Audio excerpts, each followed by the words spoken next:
Welcome back to Revenge Silent. After 30 years without seeing my brother, he greeted me with a sign, "Welcome, disappointment."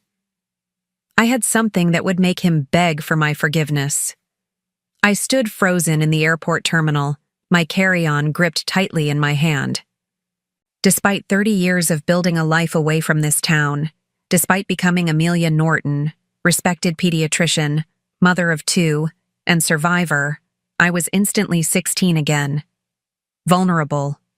Raw. Frank stood 20 feet away, tall and gray-haired.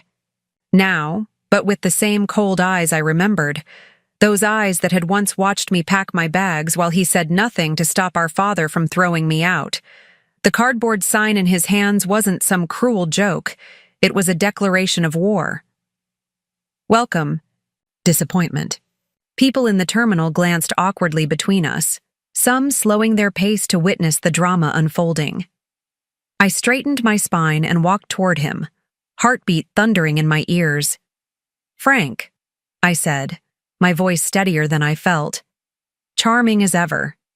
He didn't smile, didn't blink. "Didn't think you'd actually show up. Thought you'd find another excuse to abandon us." "Dad died." "What did you expect me to do?" Frank scoffed, lowering his sign. "What you've always done. Nothing." He turned and started walking toward the exit. "Cars outside, unless you'd rather call a taxi." I followed him, swallowing the retorts burning my throat. This wasn't about him. This was about Dad, about finishing things properly. And about the manila envelope tucked in my suitcase, the one thing that could change everything. The drive to our childhood home was silent and suffocating. The familiar landmarks of Oak Ridge slid past the window, the high school where I'd once been valedictorian, the park where I'd had my first kiss, the church where Mom's funeral had been held without me. "Town's changed," I finally said. "Not as much as you have." Frank's knuckles whitened on the steering wheel. "Amelia Norton, MD big city doctor. Too important for her roots." I turned to look at him, really look at him. The bitter lines around his mouth, the tension in his jaw. 30 years hadn't softened him. If anything, he'd hardened further. "I sent cards every Christmas," I said quietly. "Birthday cards, too. For years." "Right." He laughed without humor. "Is that what you tell yourself to sleep at night?" "It's the truth. Your version of it." We pulled into the driveway of the Victorian house where we'd grown up. It looked smaller than I remembered. The blue paint faded, the garden overgrown. Dad had always been so proud of that garden. "Dad's funeral is tomorrow," Frank said, killing the engine. "You've got the guest room. Susan and the kids are coming over for dinner." His voice softened slightly when he mentioned his wife and children. "They're curious about their aunt who couldn't be bothered to meet them." The unfairness of it hit me like a physical blow. "Frank, you know that's not—" "Save it." He cut me off, climbing out of the car. "We both know why you left, why you stayed. Away. Let's not pretend this is some happy reunion." I sat there watching him walk up to the house, the screen door slamming behind him. His words echoed in my mind, twisted and wrong. He had no idea what really happened 30 years ago. No idea that Dad had tracked me down 5 years after I left, that we'd tentatively begun to rebuild before his stroke, that I'd been sending money to help with his care. That Dad had been planning to tell Frank everything. My hand went to my purse, feeling the outline of my phone. 3 missed calls from my daughter already, checking to see if I'd arrived safely. My real life, calling me back. Inside my suitcase, the envelope waited. Dad's letters. The amended will. The truth that Frank had kept buried for decades. I could turn around now. Go back to the airport. Let Frank live with his bitterness and lies. But I was done running. I was done being the family disappointment. Tomorrow, after we buried our father, Frank would learn exactly what disappointment truly meant. Dad's funeral was exactly as he would have wanted it. Simple, dignified, without excessive emotion. The small church was filled with familiar faces, aged versions of the people I'd left behind. Some nodded respectfully, others whispered behind their programs. That's her, the daughter who ran off. 30 years without visiting her own father. I heard Frank had to pay for everything himself. I sat in the front pew, painfully aware of the empty space between Frank and me. His wife Susan sat beside him, blonde and tight-lipped, occasionally placing a supportive hand on his knee. Their children, my niece and nephew I'd never met, sat beside her, looking uncomfortable in their funeral clothes. Frank had spent the morning playing the dutiful, grieving son. He'd greeted every guest, accepted every condolence with a stoic nod, even managed to shed a few tears during the eulogy. Not once did he acknowledge my presence. When it was my turn to speak, a hush fell over the church. My father was. I faltered, as I reached the pulpit, suddenly overwhelmed. The casket loomed before me, American flag draped over it for his military service. I hadn't seen Dad in person for almost 2 years, not since his second stroke had made travel difficult. Now I never would again. I looked up, met Frank's challenging stare, and found my voice. My father was a complicated man, strong-willed and traditional. He taught us perseverance, sometimes through difficult lessons. I swallowed hard. We didn't always understand each other, but in recent years we found our way back to each other. Frank's head snapped up, confusion crossing his face. Good. He hadn't known about our reconciliation, just as Dad had predicted. He told me once that his greatest regret was the time we lost, I continued, and that his greatest hope was that his children would find their way back to being family again. I returned to my seat, feeling Frank's eyes boring into me. The rest of the service passed in a blur of hymns and platitudes. Then it was over, and we were standing at the cemetery, watching them lower Dad into the ground beside Mom's grave. Would have been nice if you'd run your speech by me first, Frank muttered as people began to drift toward their cars. Making it sound like you and Dad were close. We were. In the end, he scoffed. Right, because weekly phone calls from halfway across the country makes you close. How would you know about our calls, Frank? Something flashed in his eyes, panic quickly masked by anger. Figure of speech. Mrs. Abernathy wants to know if you're coming to the reception, Susan interrupted, appearing at Frank's elbow. Up. Close. I could see the strain around her eyes, the brittleness of her smile. Hello, Amelia. I'm Susan. We spoke on the phone once, years ago. I remembered. She'd called to tell me Frank didn't want me at their wedding. Nice to finally meet you, I said, accepting her limp handshake. You have beautiful children. Thank you. Her smile didn't reach her eyes. Jessica and Michael were excited to meet their aunt, weren't you? The teenagers shuffled forward, eyes downcast. Jessica, 16 and already beautiful, murmured a hello. Michael, younger by a couple years, just nodded. Your grandfather talked about you sometimes, Jessica said suddenly, ignoring her father's sharp look. He had your medical school graduation picture in his room.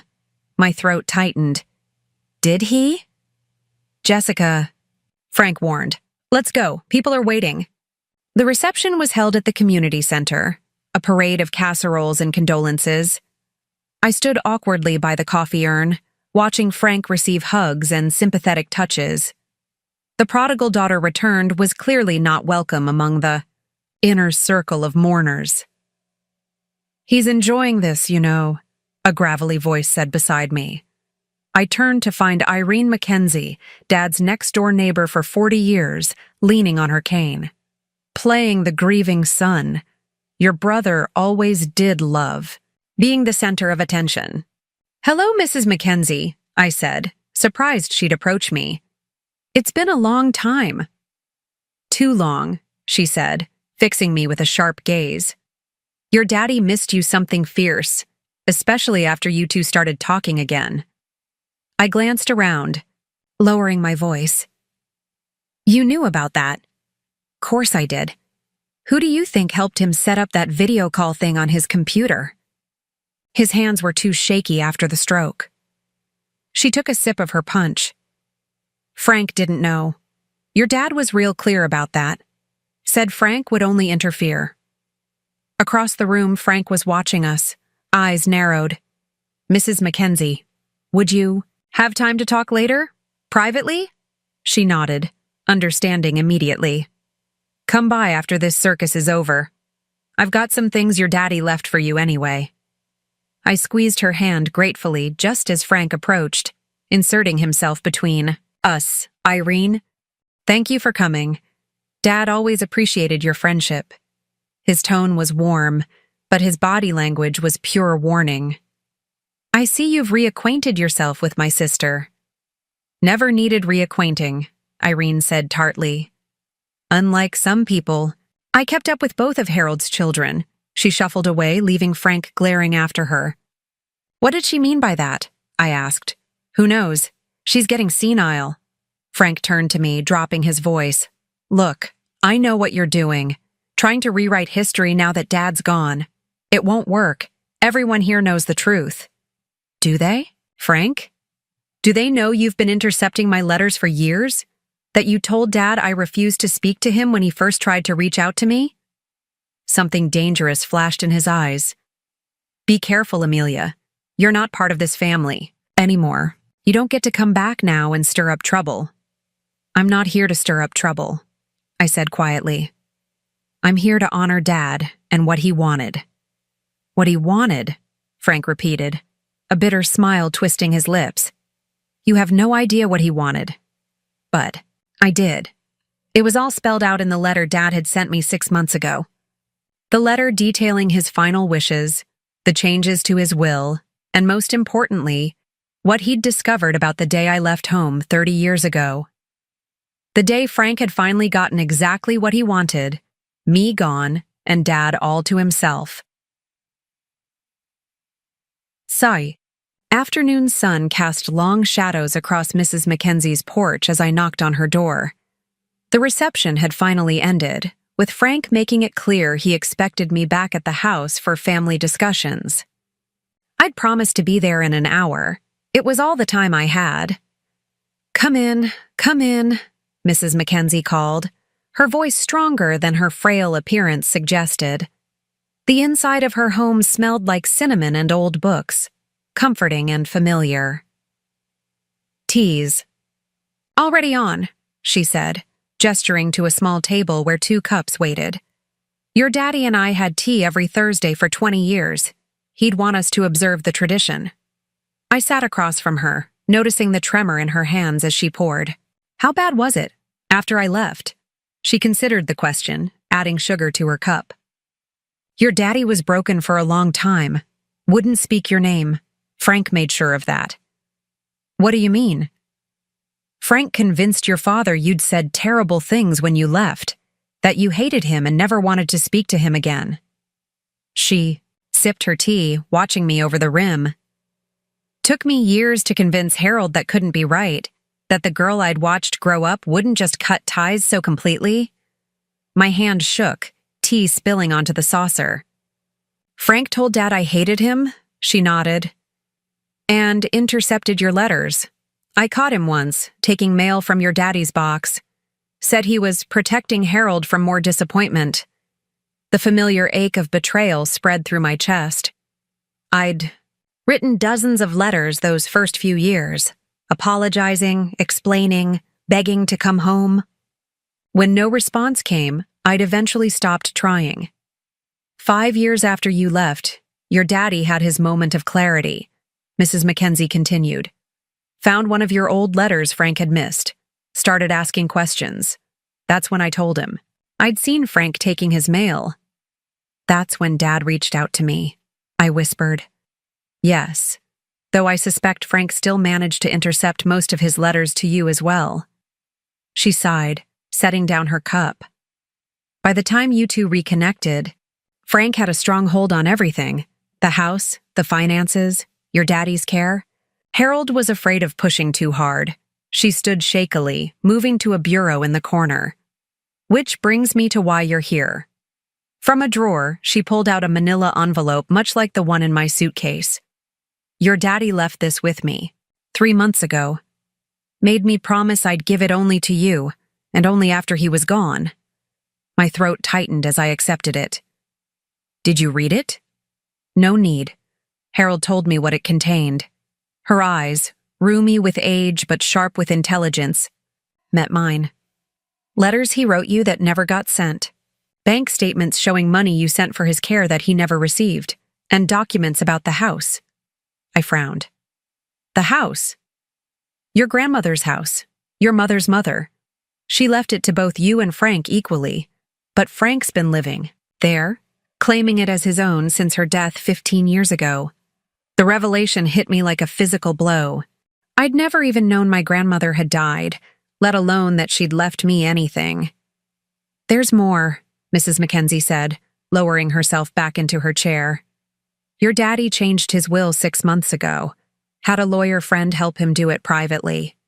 No, I said quietly. He told me in his last letter. She nodded, unsurprised. Frank's been telling everyone you abandoned your daddy, that you only came back now for the inheritance. But Harold knew the truth. He knew who really cared for him. I opened the envelope with trembling fingers.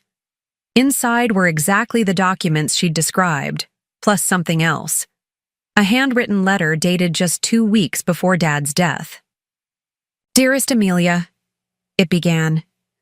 By the time you read this, I'll be gone. I've instructed Irene to give you these papers only after the funeral, because I know how Frank will react.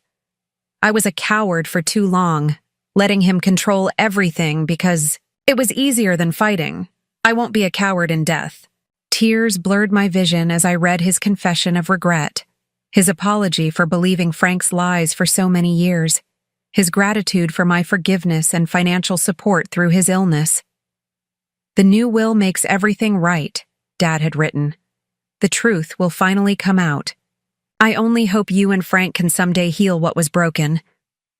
I carefully folded the letter, wiping my eyes. Thank you for keeping this safe. Mrs. Mackenzie reached across the table, her paper-thin skin cool against my hand. Your daddy loved you, Amelia. He made mistakes, terrible ones, but he loved you. I know, I whispered. I forgave him a long time ago. It's not your daddy who needs forgiveness now, she said, her gaze drifting toward the window, toward my childhood home where Frank waited. It's your brother. The question is, after everything he's done, can you find it in your heart to forgive him too? I tucked the envelope into my purse, the weight of its contents nothing compared to the weight of the decision ahead of me. In my suitcase at Frank's house sat my own envelope of evidence, everything I'd gathered over the years. Combined with what Mrs. Mackenzie had given me, I now had enough proof to destroy Frank completely. The question wasn't whether I could forgive him. The question was whether I would. Frank was waiting on the porch when I returned, arms crossed and face set in a grimace. The dusky evening light cast harsh shadows across his features, making him look older, harder. Family meeting started 20 minutes ago, he said, not bothering to hide his irritation. Everyone's waiting. I didn't realize there was a schedule. For grieving, I replied, stepping past him into the house. The living room fell silent as I entered. Susan sat primly on the edge of the sofa, while Jessica and Michael huddled together in the window seat. A tall, balding man in an expensive suit stood by the fireplace, a folder in his hands. This is Philip Warren, Dad's attorney, Frank said, closing the door behind me. He's here to read the will. I met the lawyer's gaze. Mr. Warren? That's strange. My father told me his attorney was James Hoffman. Warren cleared his throat uncomfortably. Mr. Hoffman handled some matters for your father, yes, but I've been the Norton family attorney for 15 years. I see. I set my purse down carefully, keeping the envelope from Mrs. Mackenzie hidden inside. Then please, proceed. Frank gestured for me to sit, his smile tight. We've already covered the preliminaries. Philip was just getting to the distribution of assets. The lawyer nodded, avoiding my eyes as he read from the document. To my son, Frank Norton, I leave the family home at 847 Maple Street, all its contents, and my remaining financial assets, with the understanding that he will continue to manage these assets responsibly, as he has done throughout my illness. Frank's expression remained neutral, but I saw the slight lift at the corner of his mouth. Victorious. Warren continued, To my daughter Amelia Norton, I leave my personal effects, including my military medals, photographs, and journals, with the hope that she will remember her father kindly. That was it. No mention of grandmother's house, no mention of the new will, just trinkets and mementos, the inheritance of an estranged child. Is that all? I asked, my voice steady despite the pounding of my heart. Warren nodded, closing the folder. That concludes the will as filed with my office. Frank stood, extending his hand to the lawyer. Thank you, Philip.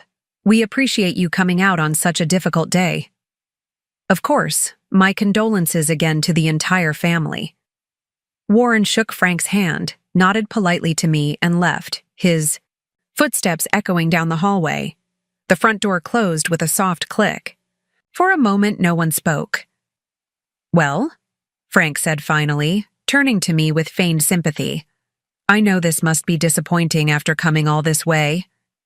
It's not about the inheritance, Frank.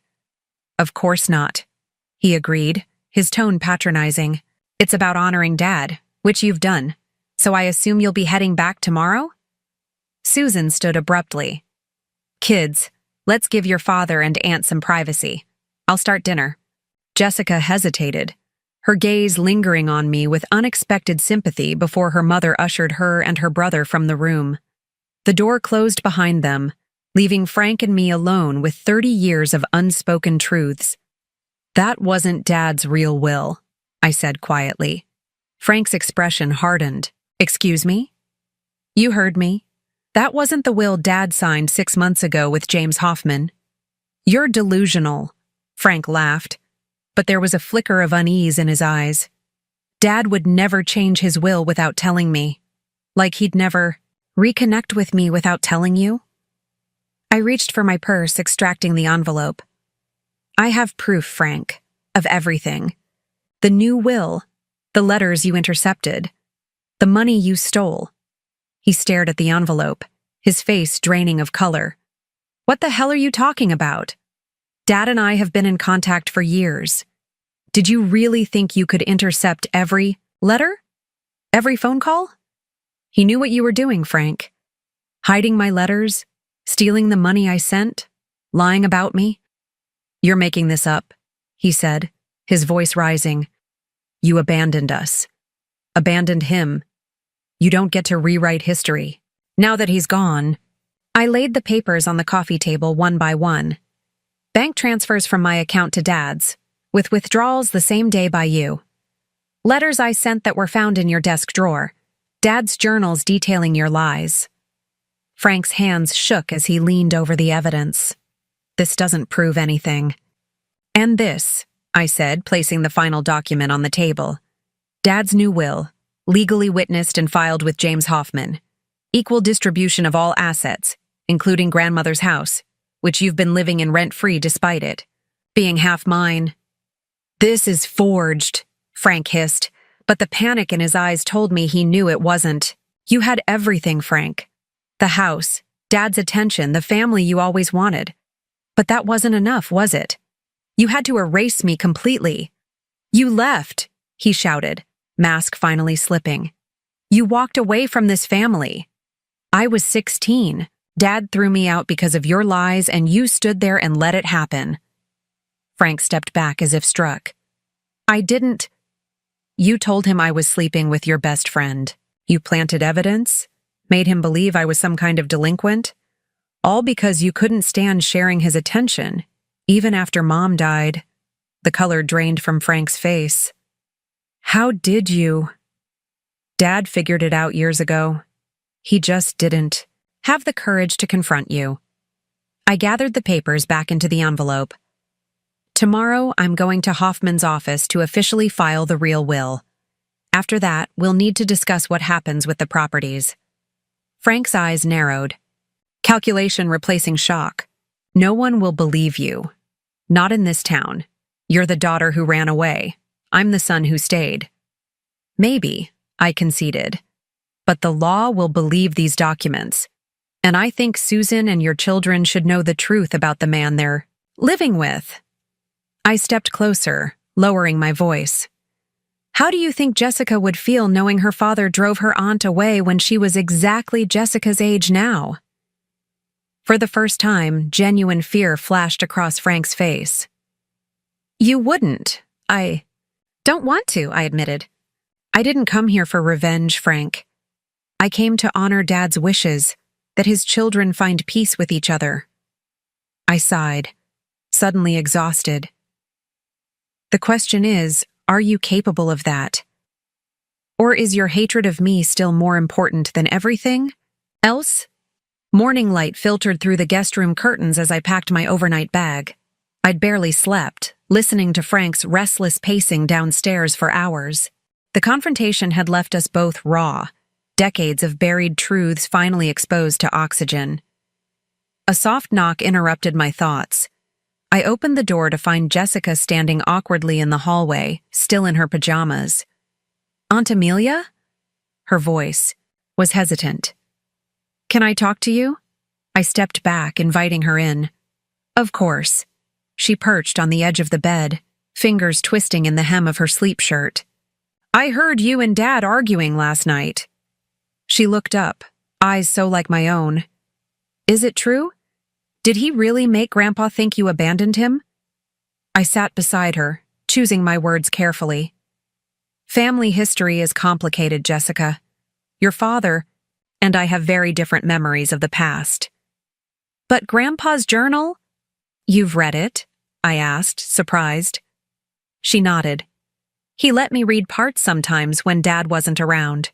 He wrote about you a lot, especially in the later entries. She pulled a small leather-bound book from her pocket. I took this from his room yesterday. I thought you should have it. My hands trembled as I accepted the journal. Does your father know you have this? No. Dad never let anyone touch Grandpa's things. She bit her lip. There's an entry about you from just before Grandpa got really sick, about how proud he was of you becoming a doctor, helping kids. I clutched the journal to my chest, emotion tightening my throat. Thank you, Jessica. This means more than you know. I want to know the truth, she said, suddenly fierce. Not just Dad's version. You're the only one who can tell me. Before I could respond, heavy footsteps approached in the hallway. Jessica? Frank's voice called. What are you doing? She stiffened, panic flashing across her face. I quickly slipped the journal into my bag as Frank appeared in the doorway, his expression darkening when he saw us together. Breakfast is ready, he said tightly. Your mother's looking for you. Jessica stood, casting me an apologetic glance before slipping past her father. Frank remained, filling the doorframe, his gaze fixed on my half-packed bag. Running away again? He asked coldly. I'm meeting with James Hoffman at 10, I replied, continuing to pack. I have a flight home tomorrow morning. This isn't over, he said, his voice low and dangerous. You won't win, Amelia. This is my town, my family. Our family? I corrected. Whether you like it or not. He stepped closer, lowering his voice. Susan's already upset. The kids are confused. Is that what you want? To tear apart another family? The accusation stung, as he knew it would. I'm not the one who built a life on lies, Frank. His jaw clenched. I protected Dad from your betrayal. I was there when you weren't.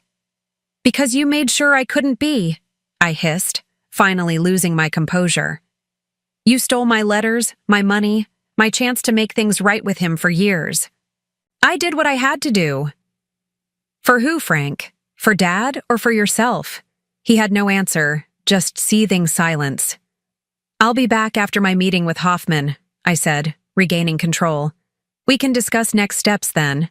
Unless you'd prefer to let the lawyers handle everything? Frank's expression shifted from anger to calculation. Fine. We'll talk when you return. Civilly. Something in his tone set off warning bells. Frank never surrendered this easily. As soon as he left, I finished packing, including Dad's journal and both envelopes of evidence. I wasn't taking any chances leaving them in the house. James Hoffman's office was exactly as Dad had described it. Modest but impeccably maintained, with fishing trophies lining the walls. The attorney himself, a silver-haired man with kind eyes, rose to greet me. Amelia, you look just like your mother. He gestured to a chair. I've been expecting you. I sat, placing Dad's envelope on his desk. You know why I'm here. Harold warned me there might be complications. He studied me. I understand Philip Warren conducted a will reading yesterday? Yes, a will that left everything to Frank. Hoffman nodded grimly. I suspected as much. Your father anticipated this. It's why we filed the new will with the county court directly, not just in my office. He tapped a folder on his desk. It's already the legal document of record. Relief washed over me. So Frank can't contest it? Oh, he can try, Hoffman said dryly, but he won't succeed. Harold was very thorough, had himself evaluated by 2 different doctors to establish mental competency. Left video testimony explaining his decisions. Even had your grandmother's will officially entered as evidence of Frank's pattern of financial manipulation. I let out a shaky breath. Dad always was meticulous when he set his mind to something. Indeed. Hoffman leaned forward. But Amelia, there's something else you should know. Something Harold instructed me to tell you privately. My pulse quickened. What is it? The new will isn't just about property division. Harold added a moral clause. He opened the folder, pointing to a paragraph. If Frank formally acknowledges his previous deception and makes amends with you, Harold wanted him to retain the family home on Maple Street. A gesture of forgiveness, he called it. I stared at the clause, emotions warring within me. Dad was a better person than either of us deserved. He loved you both, Hoffman said simply. In his final months, that became his greatest concern, that his children might find peace. As I left Hoffman's office, that clause weighed on me. Dad's final attempt to mend our broken family, to force reconciliation even from beyond the grave. I was so lost in thought that I almost missed the commotion at Frank's house, our house, as I drove up. Fire trucks lined the street, red lights, flashing against the afternoon sun. Neighbors gathered on lawns, watching as firefighters moved purposefully around the property. My heart lurched as I parked and ran toward the house. The structure itself wasn't burning, but firemen were examining the detached garage, which stood with its door wide open. What happened? I asked Mrs. Mackenzie, who stood watching from her yard. Her eyes were wide with concern. Small fire in the garage. They're saying it might have been deliberately set. Where's Frank? I scanned the crowd. She pointed to a police car parked across the street, where Frank sat in the back seat, head in his hands. That's not all, Mrs. Mackenzie said, her voice dropping.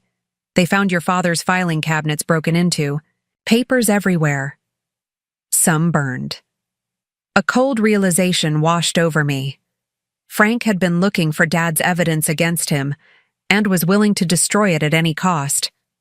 The police station smelled of coffee and floor cleaner, a harsh fluorescent reality, after the emotional whirlwind of the past 2 days.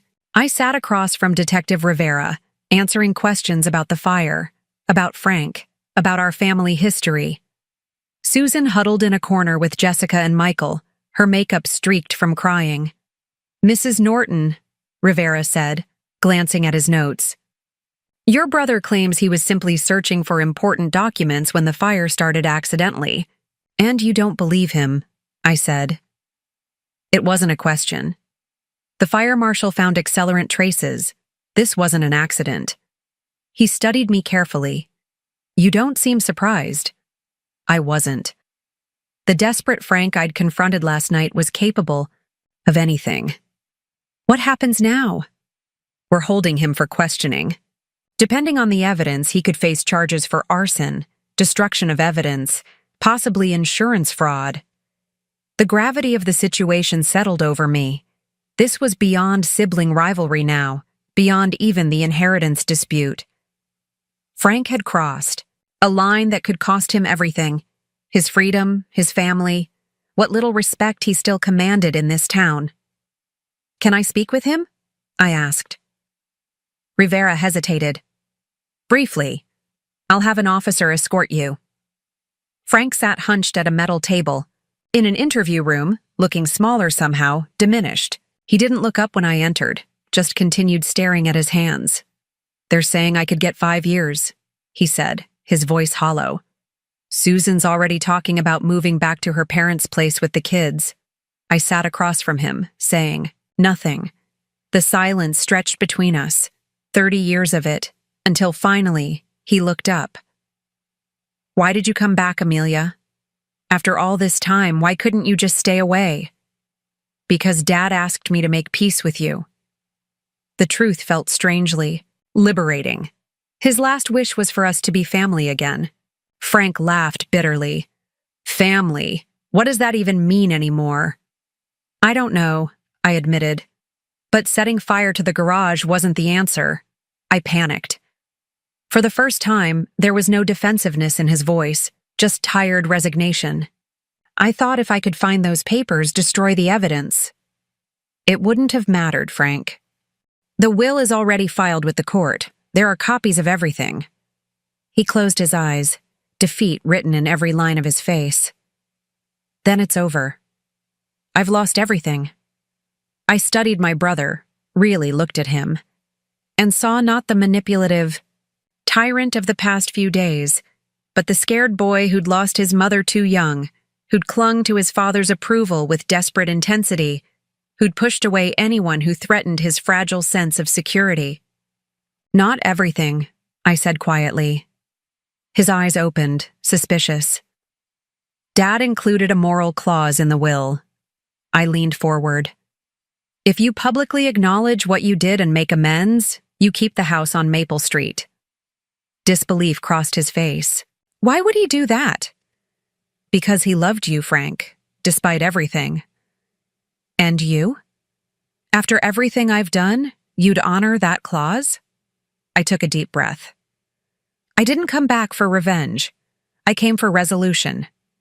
He stared at me, searching for deception. You could let me go to jail, take everything. Is that what you'd do if our positions were reversed? His silence was answer enough. I spoke to Detective Rivera, I continued. If you make full restitution for the damage and agree to counseling, he believes the DA might consider dropping the more serious charges. Why would you help me? Frank asked, genuine confusion in his voice. Because carrying hatred for 30 years nearly destroyed you, Frank. I don't want it to destroy me, too. I stood up. Think about it. Not just for your sake, but for Susan and the kids. The next morning, Frank signed a full confession, not just for the fire, but for his decades of deception. He admitted to intercepting my letters, to hiding Dad's attempts to contact me, to siphoning away the money I'd sent for Dad's care. The hardest confession came last, admitting he'd lied about me as a teenager, fabricating stories that led to Dad throwing me out. The DA, as Rivera predicted, reduced the charges to criminal mischief and agreed to probation rather than jail time. Frank would keep his freedom, if not his pride. The reading of the real will took place that afternoon in Hoffman's office. Susan sat rigid beside Frank, still processing the revelations about the man she'd married. Jessica and Michael flanked them while I sat alone across the table.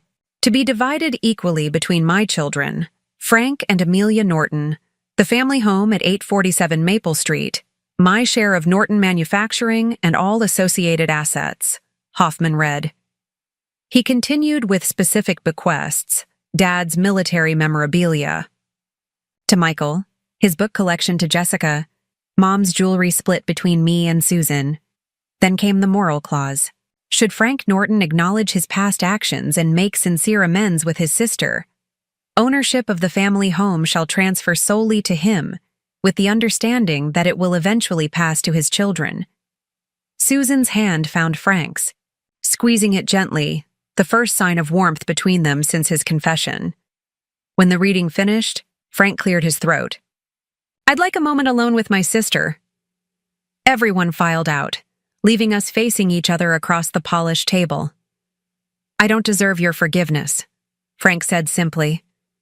"Probably not," I agreed.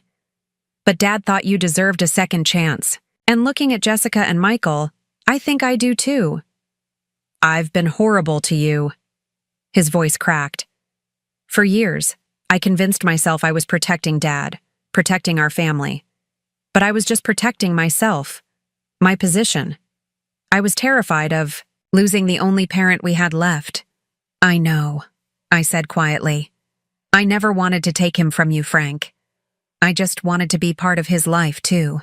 He nodded, eyes downcast. "Susan wants us to start family counseling, all of us, she says. She says Jessica and Michael deserve to know their aunt." He looked up hesitantly. "Would you consider visiting sometimes? Not now, but maybe. Eventually." It wasn't forgiveness, not yet. That would take time if it ever came. But it was a beginning, fragile and uncertain. "I'd like that," I said. "And Frank, I'm keeping Dad's journals, but I'll make copies for Jessica and Michael. They should know who their grandfather really was." He nodded, a mixture of regret and relief crossing his face. "Thank you. 2 days. Later, I stood at Dad's grave, placing fresh flowers beside the headstone. The cemetery was peaceful, autumn leaves drifting lazily across well-tended grass. "I did what you asked," I said softly. "It's not perfect, but it's a start." A gentle breeze stirred the flowers, carrying the scent of earth and grass and memories. I thought of the sign Frank had greeted me with at the airport. "Welcome, disappointment," and how wrong he had been. I hadn't come as a disappointment, but as the bearer of truth, painful but necessary. My phone buzzed with a text from Jessica. "When will you visit again? Thanksgiving, maybe?" I smiled, typing back. "I'd like that. Save me a seat at the table." As I walked back to my rental car, I felt lighter somehow. The burden of the past hadn't disappeared, but it had shifted, making room for something new. Not the family I'd lost 30 years ago. That could never be restored. But perhaps, in time, a different kind of family could grow in its place. One. Built not on secrets and control, but on truth and forgiveness. The kind Dad had hoped for in his final days. I took one last look at the Norton family plot before driving away. The disappointment hadn't been me. It had been the walls we built between us, the lies we told ourselves, the years we wasted. But disappointment wasn't our ending. Just a chapter in a story still being written.